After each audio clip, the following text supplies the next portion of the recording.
네, 안녕하십니까. 정인태 신지식인 TV입니다. 저는 국립한국복지대학교 특임교수를 역임한 정인태입니다. 네, MBPA 심리학과 서양 심리학에 대해서 비교 설명을 좀 드리겠습니다. 이 서양 심리학을 보게 되면 이 서양 심리학은 굉장히 분석적으로 들어가고 있는 특성을 가지고 있어요. 그래서 프로이드가 인간의 그 기억 속에 우리가 기억 속에 어떤 그 인지의 어떤 그 탐구 가능성, 그러니까 인지의 범주 밖에 있는 이러한 세계를 이제 무의식이라고 얘기했던 거죠. 무의식. 그러니까 기억 중에서도 그 무의식. 그러니까 제가 지금 예를 들어서 뭐 제 집이 어디 있는지, 제 집이 어디 있다라는 기억이 있으니까 그 기억을 찾아가죠. 네. 그런데 예를 들어서 그렇게 나의 어떤 그 뇌세포에 있는 기억을 우리가 찾아낼 수 없는 뭐 이러한 영역들을 무의식이라고 얘기를 했던 거거든요. 그래서 기억 중에서도 그 무의식을 분석하고 들어가면서 정신 분석학을 만들게 되거든요. 그 프로이드의 제자인 융은 분석 심리학, 네, 분석 심리학해서 또 어떤 심리를 분석하고 들어가고 꿈을 분석하고 들어가고 이러한 식의 학문을 펼쳐나가게 됩니다. 그리고 또 인간의 그런 의식이라는 것보다는 행동이 중요해 하면서 행동심리학이 또 나오게 되거든요. 행동심리학. 그래서 행동심리학이 나와서 전개가 되다 보니까 이 행동심리학이 너무 비인간적 아니냐. 그러다 보니까 다시 어떤 인본주의적인 입장에서 인지심리학이 등장하게 됩니다. 인간의 정신 속에 생각의 세계, 인지의 세계를 접근하게 되는 거죠. 그러다 보니까 또 인지와 이 행동이라는 것이 연결되어 있는 게 아니냐. 그래서 인지행동심리학, 네, 인지와 행동을 연결해서 생각을 바꿈으로써 행동을 바꿈으로써 우리가 또 생각을 바꿈으로써 또 나의 어떤 인식을 바꿈으로써 우리의 반응이 달라지고 있는 그러한 이 학문의 세계를 펼쳐나가게 되는 것이죠. 그래서 이 인지 행동 심리학 같은 경우에는 우리가 이 동양에서도 그러한 부분이 있었죠. 그래서 원효대사의 해골물 얘기를 우리가 잘 알고 있어요. 그래서 목이 말라서 밤에 보이지 않을 때 그 물을 마셨는데 너무나 달콤했다라는 거죠. 그런데 내가 이제 이 화날 때 깨어나 가지고 그 내가 먹었던 물이 무엇인가 딱 보는데 해골물에 물이 고여 있었던 거죠. 그때 이제 막 이 속이 뒤집히는 거죠. 그걸 보면서 그 인식하는 순간 반응이 달라지고 있다라는 거죠. 그래서 우리가 누가 나에게 인사를 안 하고 지나갔을 때, 내가 인사를 했는데 인사를 안 받았을 때 나를 무시하는 거야 이렇게 생각하면 분노가 치미는 거죠. 그쵸? 네, 분노가 치미는 거예요. 예?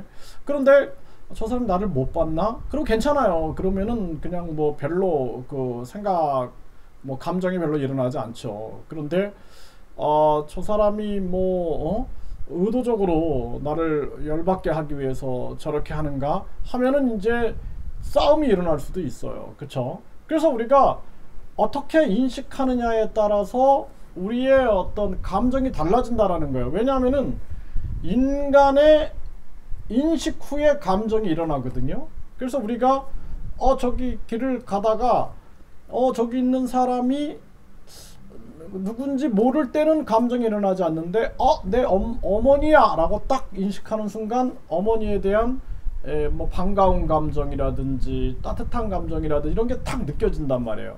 그래서 인식, 그쵸?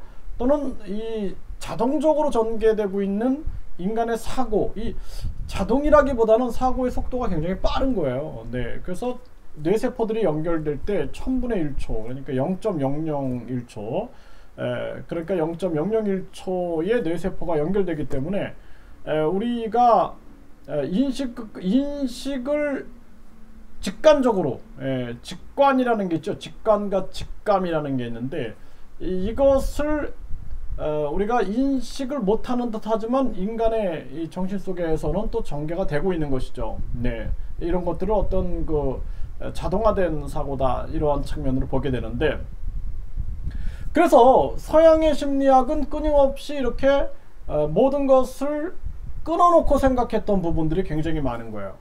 그런데 MBPA 심리학은 다르죠. 그래서 MBPA 심리학은 모든 것이 하나로 연결되어 있다라는 입장에서 출발을 하고 있는 거죠.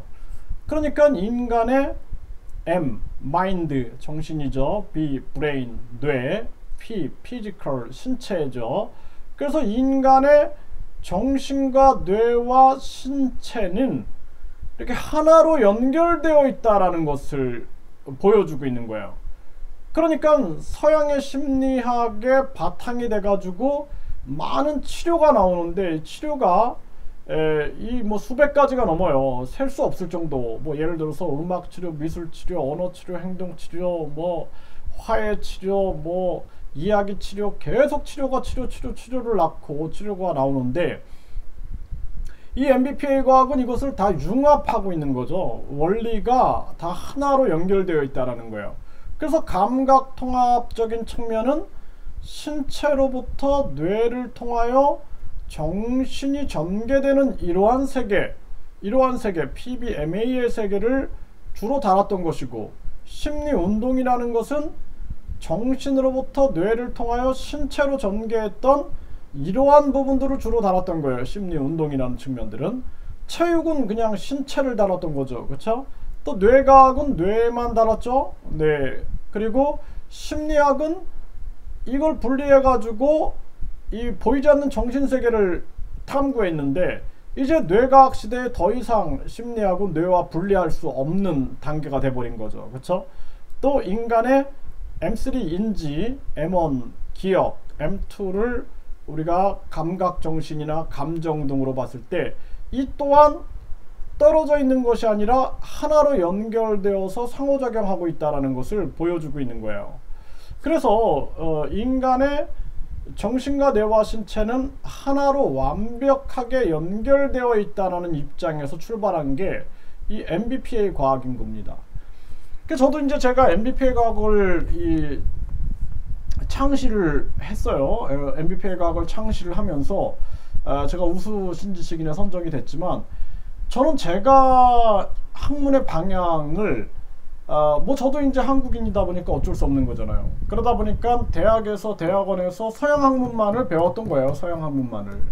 근데 서양 학문만을 배우는데 뭔가 갈급함이 있는 거예요. 뭔가 해소가 안 되는 거예요. 뭔가 찜찜함이 있는 거예요. 학문에 대해서. 그래서 뭐 유아교육학도 공부를 하면서 인간의 발달을 공부해 보면은 이것도 인지, 정서, 사회성, 언어, 행동을 찢어놓고 인지교육, 정서교육, 사회성교육, 언어교육, 또 사회교육, 또 인지발달, 정서발달, 사회성 발달, 언어발달, 행동발달, 이렇게 찢어놓고 있는 거예요. 그리고 또 특수교육을 공부해보니 이것도 또 장애인들의 인지치료, 정서치료, 사회성치료, 언어치료, 행동치료를 나눠놓고 접근하고 있고, 또 심리치료를 공부해보니까 또 심리치료에서도 끊임없이 의식이니 무의식이니 인지니 정서니 감각이니 또 심리운동이니 뭐 이렇게 계속 찢어놓고 접근하고 있는 이러한 것들을 보게 되는 것이죠. 여기서 저는 서양 학문의 한계를 보게 되는 거예요. 서양 학문의 한계를 보면서 내가 서양 학문만을 탐구하다가는 내가 학문을 이룰 수 없겠다라는 판단을 내리게 됩니다. 그러면서 학문을 내가 만들자라는 생각을 했어요. 그래서 MBPA 과학이라는 학문을 창안하게 된 겁니다. 그래서 MBPA 과학을 창안하고 나서 저는 굉장히 심리학적으로 발달학적으로 굉장히 자유로워졌어요. 굉장히 자유로워졌어요. 그리고 어떤 이론이 옳고 그름을 판단할 수 있게 됐다라는 것입니다. 그래서 왜냐하면은 진리가 향하고 있고, 섭리, 보이지 않는 법칙이나 이 자연의 원리가 진행되고 있는 것은 MBPA 과학이 이걸 다 밝힌 거예요. 모든 게 하나로 연결되어 있다라는 것을. 그래서 인간은 모든 게 다 유기체적으로 다 연결되어 있는 거예요. 이게 연결되어 있고 이게 합일되는 거예요. 다 이것이 자연과 우주까지도, 그 자연과 우주와 인간이 다 합일되어 있는 거예요.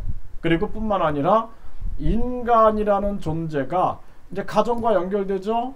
또 이 가정이 또 사회와 연결되죠. 국가와 연결되죠. 인류와 연결되는 거예요. 그래서 개인의 행복은 인류의 행복으로 가는 거다. 그래서 제가 유아교육의 궁극적 목적은 인류 행복과 세계 평화다 이렇게 주장을 했어요. 네, 그래서 저의 유아교육 철학이나 저의 심리치료 철학, 저의 특수교육 철학은, 저의 교육 철학은, 교육의 궁극적 목적은 인류의 행복과 세계 평화다라는 거예요. 인류의 행복과 세계 평화를 위해서 나아가는 것이다. 모든 게 다 하나로 연결되어 있다라는 것이죠. 그래서 우리가 서양의 심리학을 공부하면서 여러분들이 MBPA 과학을 진지하게 한번 공부해 보세요. MBPA 과학을 진지하게 공부해 보시면은 서양의 심리학보다 더 앞선, 수백 년 앞선 이러한 학문이다.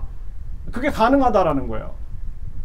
네, 가능하다라는 거예요. 그래서 우리 한글이 세계적으로 가장 과학적인 이 문자로서 어떠한 문자보다 앞선 학문인 거예요. 앞선 이 문자학인데, 이것처럼 MBPA 과학이 프로이드의 이론을 넘어서고 각종 서양 심리학자들의 이론을 넘어서면서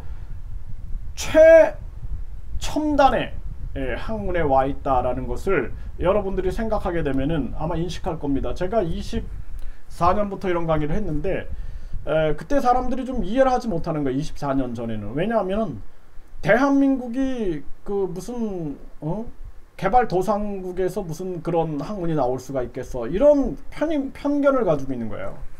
근데 지금은 어때요? 우리가 뭐 세계 경제 6위까지 간다, 뭐 이런 얘기 하고 있고, 한국이 BTS만 해도 이 세계적 영향력을 가지고 움직이고 있죠. 그렇기 때문에 지금은 이제 강의를 제가 해보면은 많은 그 선생님들이라든지 학생들이 이제 고개를 끄덕끄덕 해요. 네, 그래서 이게 어떻게 보면은 서양인들은 프로이드를 이 심리학의 아버지로 만드는데 우리는 그게 부족한 거예요. 우리도 만들 수 있다라는 거예요. 우리도 당당하게 우리의 학자들이 이렇게 세계적으로 정말 대단한 영향력을 가지고 있다라는 것을 우리도 만들 수 있다라는 거예요. 그런 사람들을 발굴해 내야 되는 거예요. 그래서 과거에 정부가 신지식인들을 발굴했던 거예요. 그때 제가 이제 우수 신지식인이 됐던 거죠. 그래서 저는 교육학이나 심리학이나 치료학에 다양한 새로운 이론들을 던질 수가 있어요. 네, 그러한 부분들을 우리 대한민국으로부터 세계까지 진흥시키겠다라는 것이 저의 학문의 목적이었거든요. 그래서 저는 제 학문의 목적을 새로운 학문의 창안과 더불어서 살아있는 학문을 전개하자라는 것을 제 방향으로 삼았던 것입니다. 자, 여러분들이 진지하게 MBPA가 공부하시면서 장애아동 발달 재활 심리치료 전개하시면서 궁금한 점 있으시면 질문 주시면 영상을 계속 이어서 만들어 드리겠습니다. 감사합니다.